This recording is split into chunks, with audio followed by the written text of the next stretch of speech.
Assalamu alaikum students. So today we will draw the histological section of submandibular gland. You know that submandibular gland is a mixed type of gland with predominantly serous type.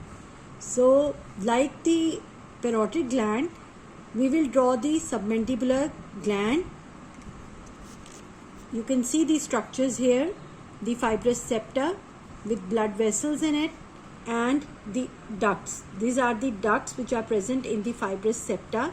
These are the blood vessels which are present in the fibrous septa. Now this is a lobule, and you can see here in this lobule you can find the serous acini as well as the mucous acini. So groups of mucous acini with interspread in between the serous acini.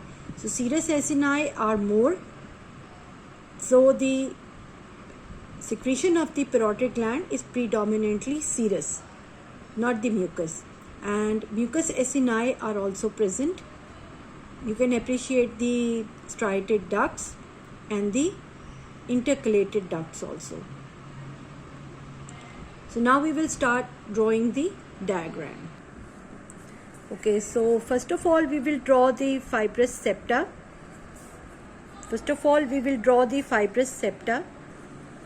So now in order to draw the submandibular gland, section of submandibular gland, again we will make the fibrous septa. And in fibrous septa, first of all we will make the duct and the blood vessel.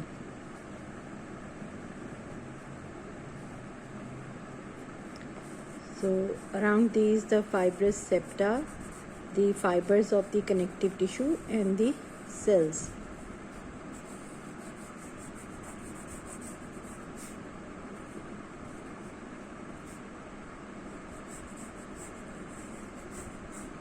Okay, so now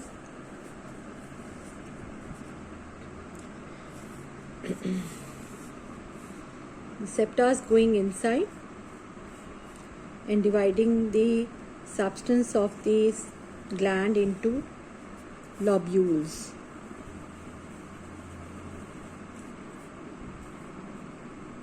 So blood vessels, again blood vessels in the fibrous septa.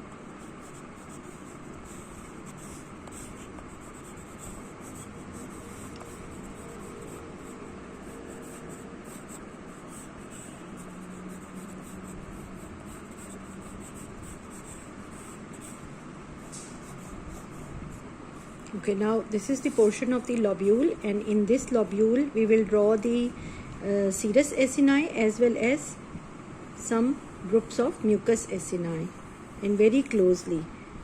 Remember, you have to draw them very closely because there is very little connective tissue in between.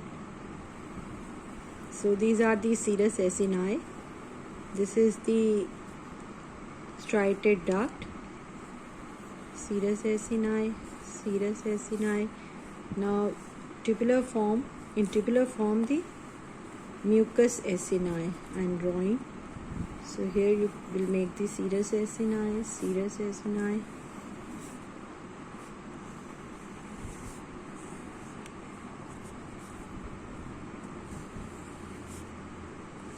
Again the striated duct, because the section of the submandibular gland, it contains more striated ducts.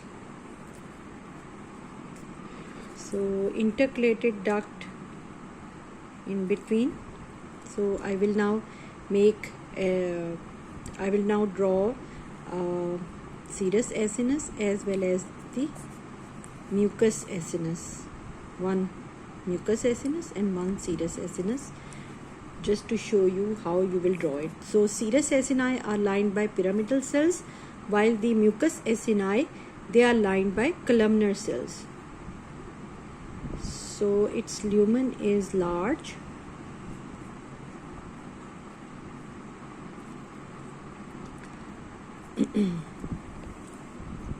Now the nuclei of the serous acini are spherical and located towards the base due to presence of granules in the apical region of the cell, while the acini, mucous acini, they contain flattened peripheral nucleus.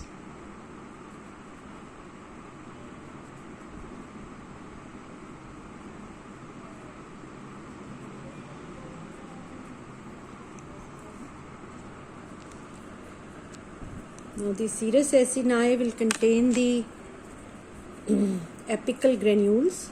So apical part will be, I will stain it with eosin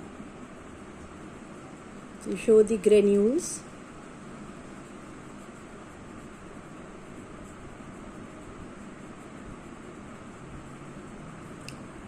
While the basal parts are basophilic due to presence of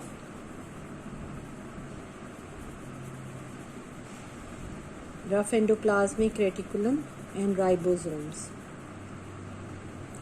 And also don't forget to make the myoepithelial cells. So only the nuclei are visible in the H&E section. So again in the mucous acini also you will make the myoepithelial cells.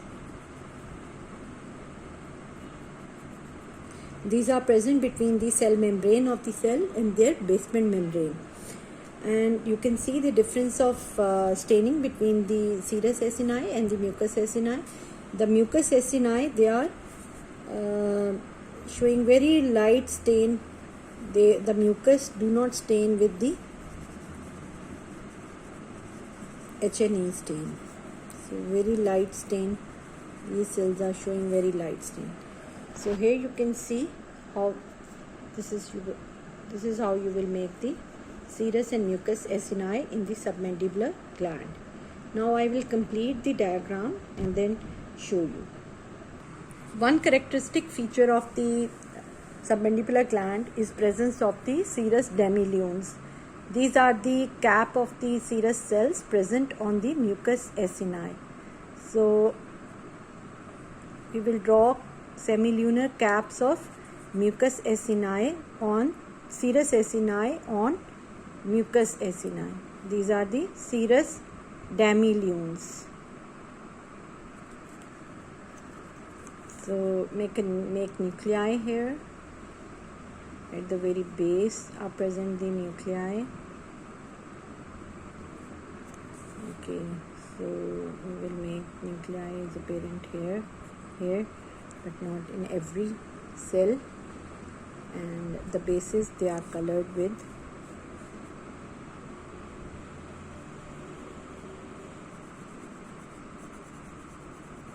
purple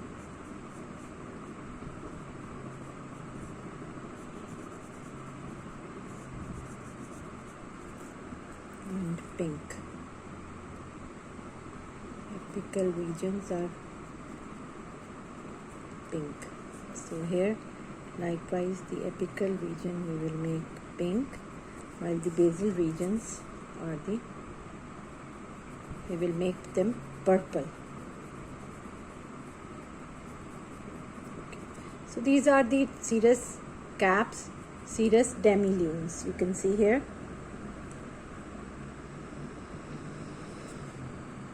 Okay, now you see this is the diagram. The serous acini, the mucous acini, the striated ducts, the intercalated ducts, and of course the connective tissue stroma, which lies in between the acini and the connective tissue cells, blood vessels,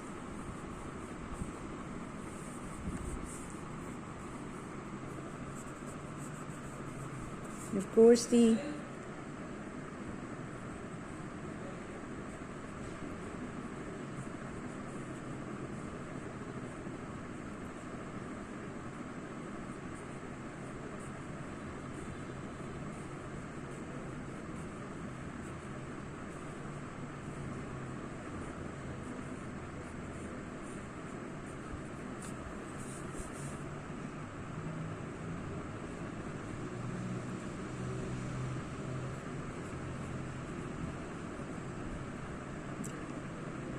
duct.